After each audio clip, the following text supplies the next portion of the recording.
Hey, this is Bruce Muzik again with another success lesson. And in today's success lesson, I'd like to teach you something that's made a profound impact on my life. And if you begin to apply it in your life, it will help you achieve more success, get more control into your life so you can direct your life where you want to go and avoid what most people end up doing is failing achieving their goals. So listen up, because this is really powerful stuff. Today, I'm going to be sharing with you about measuring. And there's a wonderful axiom that I learned a while back that goes, what you measure, you get more of. You might want to write that down. What you measure, you get more of. Now, if you've been following my blog, and particularly my blog post called My Fat Loss Diary, you'll know that for the last 3 weeks, I've been working on getting a six-pack. I haven't quite got it yet. And when I do, maybe I'll lift my shirt for you and show you my six-pack. But until then, not a chance. Anyway, I've been going to the gym 6 times a week. I've been eating 5 meals a day. I've been doing an hour and a half in the gym every day. And I discovered that I wasn't succeeding. I didn't seem to be changing. My body didn't seem to be changing. So I thought, there's something missing here. And I realized I didn't have a freaking clue what was missing. I didn't know whether I was eating too much or eating too little. I didn't know whether I was burning too much cardio, burning too many calories on the cardio machines and the elliptical machine in the gym, or too little. I didn't know whether my body fat had gone up or had got down, or whether my muscle mass had gone up or gone down. So how could I possibly adjust my course to figure out where I wanted to go? Well, here's the thing. If you don't measure 3 fundamental criteria in your business, in your life, in your relationships, in your sports, in your weight loss, you will be flying blind. And if you don't measure all 3, you won't know where you are. And you won't be able to get any feedback. And when you don't have feedback, you pretty much are guaranteed of failing. Okay, so what are the 3 fundamental metrics that you absolutely have to measure in order to be successful in anything in life? Be it love, be it finances, be it business, be it sports, whatever the case may be, music, whatever the case. What are the metrics you need to measure? Well, here's the first one. I'm going to call it input. If you don't measure your input, you don't know what's coming into your system. So I want you to think of your business, your love life, your finances, your sporting career, whatever it is you're trying to achieve a result in. Think of it as a system. And your system has an input, it has an output, right? The first metric is the input. So in terms of weight loss in the gym, the breakthrough that I had was that I didn't know how much food I was putting in my body. Was I putting in too much or too little? I had a sense of how much should go in, but I didn't know if I was really putting it the right amount in. So I did an amazing thing. I spent the best 15 pounds I've ever spent in my life. And I bought some kitchen scales. These are digital kitchen scales that tell me to the gram exactly how much protein is on the scale, how much carbohydrate is on the scale. And I used a website called fitday.com to measure exactly how much I needed and how much I had. And now I weigh my chicken on here, I weigh my protein shakes on here, I'll weigh my potatoes on here, whatever the case may be. So I know exactly how many grams of carbohydrates and protein are going into every single meal that I eat. Well, that made a massive difference, because I started noticing my weight loss started increasing. So my body fat started going down as I started eating less. I had been overeating, not even realizing it. I thought I'd been eating the perfect amount, but in fact I'd been way overeating. So the scale helped me measure that, and I brought that back down in control. I got feedback, and now I'm eating the perfect amount. So what are the outputs you need to measure? Well, in terms of the gym, the output I needed to measure was how many calories I am burning every day exercising in the gym. Through doing some research, I discovered I only needed to burn, in fact, 500 calories a day, and I was burning 250 too much. So what ended up happening was I started losing muscle. And if you know anything about weight loss, without muscle, your metabolism slows down and you actually gain fat. So I was overdoing the cardio. Now, had I not measured the output on the cardio machine, I would never got that feedback. I would have carried on doing that and carried on failing and not known what I was doing, essentially being flying blind. So now I was measuring the input and the output. My body fat started to drop. But how did I know that?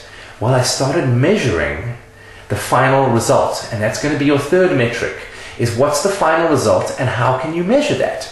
So I spent another 50 pounds and bought an amazing piece of equipment.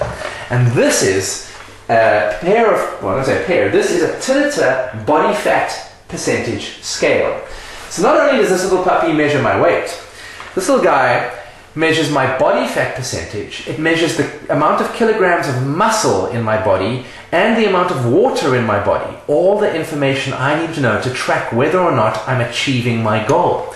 So what I discovered after 2 weeks of using the scale every single day, it's now become my best friend, was that my body fat was actually staying the same and my muscle mass was going down. So all this cardio I was doing was losing me muscle, which is the very thing I wanted to keep, and not doing anything to help my body fat. Now, finally, I could track it, and the result was I got incredibly motivated. So here's one of the byproducts of measuring things and getting feedback. The natural byproduct is motivation. I could see now that I'd adjusted my inputs and my outputs, my eating and my exercise. I could watch the body fat percentage ticking down every single day on the scale, dropping. Sometimes only by 0.1%, sometimes by an entire percent every day. I could see my muscle mass hovering around or dropping a little bit and hovering around, dropping, and I could adjust accordingly. And that's the key. Without these scales, without measuring the final result, without measuring the input, and without measuring my output on the cardio machines, I don't know whether or not I'm winning or I'm failing. So here's the lesson for you. Where in life do you need to measure your inputs, your outputs, and your net results? I would suggest you start with your finances. You need to know how much money is coming into your bank account every month, how much money is going out, and the net result is how much profit you're left with to play, how much you can save. Those are the results you want to measure, or the metrics you want to measure. The same thing in sports, the same thing in music. You could even measure the inputs, the outputs, and the net results in your relationships, right? Let's say you wanted to date, right? The inputs might be how many new men or women you spoke to and asked them out on a date. The outputs might be how many people said yes and how many people said no, so you can track that. And the net result would be how many dates did you go on, right? That would be how you track that. And you could start to measure and adjust, right? Now you might think that's a crazy way to do it, but what you measure, you get more of. So if you start measuring your dating success, you're going to have more dating success. Perhaps you're a salesperson. You need to measure how many customers you spoke to. That's the inputs, the amount of people you're bringing into your sales funnel. How many people bought from you? That's the outputs, right? How many people went out of your sales funnel with a product? And the total result is how much profit you made, right? So, or what your effectiveness was, what your sales ratio percentage effectiveness was, so that you can increase and keep tracking and make sure you go up. And if your net result is going down instead of up, assuming you want it to go up, you can then start adjusting the inputs and the outputs accordingly to make sure that it goes up. So my name is Bruce Muzik. I really hope you've enjoyed this success lesson. If you want more success lessons like this, please make sure you sign up to my Moving Mountains success lessons on my website at www.designer-life.com. That's DESIGNER-life.com. And every week or so I'll be sending you more updates with more videos like this. If you enjoyed this video, please leave your comments down below. There's an exercise down below for you to complete. So take a moment right now, print out the PDF document that's below this video, and complete the exercise and determine what are the inputs and the outputs and the net result that you need to measure in whatever it is you're trying to accomplish. And then please go and leave your comments down below and let me know what they are. Let me know the inputs, the outputs, and what you're trying to accomplish. This will give me some huge insight, and I think sharing it with the world will help you commit to getting more of it and measuring it and getting a better result. So I hope this video has been valuable to you. I look forward to hearing from you soon. And I'm off to South Africa tomorrow, so I'm jumping on a plane. I'm getting very excited. And if you are in South Africa, look out for my emails, because I'll be leading some seminars all around Africa in the next 2 weeks. So make sure you do that now. Print out those documents, leave some comments down below, do your exercises, and have an absolutely miraculous day.